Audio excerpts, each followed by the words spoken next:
Hello, how y'all doing? I'm going to talk about this, how to be less vulnerable to the COVID vaccine.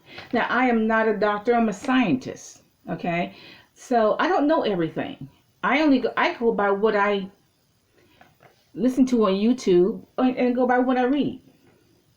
Now, what they universally say, what the scientists universally say is that when people have a pre-existing condition like cancer, any type of high blood pressure, diabetes, any type of catastrophic illness of some sort, they're more vulnerable to COVID-19, and COVID-19 is more likely to ravage their system. Now, these are pre-existing conditions. These are conditions that you would have before you got this terrible disease.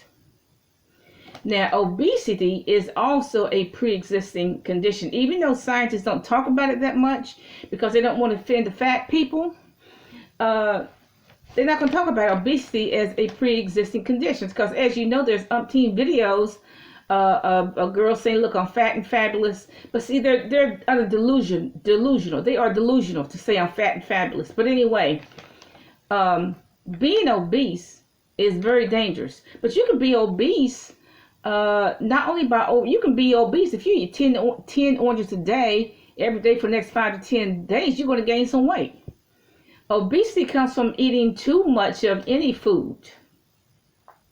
Okay, and plus you're eating the wrong food. Okay, when you're 300 pounds, 600 pounds, you're eating too much of the wrong food. You know, people who are 600 pounds, they'll eat 4 pizzas in one setting. They'll eat, 6 sausages in one setting for breakfast. So you can be obese, that's bad food, just for eating all that bad food. But you can be obese by eating good food too, if you eat too much of it. But obesity is a pre-existing condition, like I said, even though the doctors won't admit it because they don't want to offend anybody.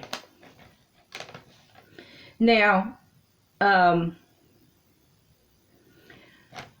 am not skinny, okay? I'm not skinny. I'm going to admit that, okay? But I don't put all this garbage in my system. I eat as much good food as I can. I am not a vegan. I eat as much nutritious food as I can. Now, let's face it, if you are not rich and famous, you're not going to get ivermectin. You're not going to get the same medication that Donald Trump got. All those medications are only for the rich and famous. So if you're not rich and famous, what you have to do is boost your immune system. That is the only defense we have, is to boost our immune system. Because you notice that a lot of those people who died of COVID were obese. You notice that they were big people. Because when you stuff your body with all these bad foods and you get obese, you're not helping yourself. You're not boosting your immune system. And everybody says that in order to boost your immune system, you got to eat good, nutritious food, plant-based, usually good, nutritious food. And you notice the Egyptians, they never had an epidemic. The Egyptians never had an epidemic.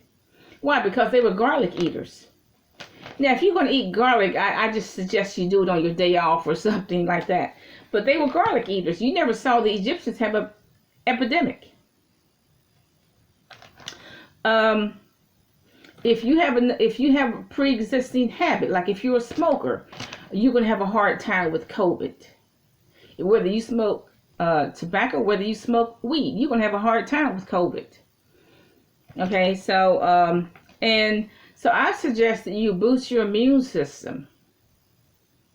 Stop smoking if you can. I'm not one to tell people what to do, but I do suggest you boost your immune system. Put good things in your immune system, vitamins, all those good vegetables, raw. I suggest you do that. Have a nice day.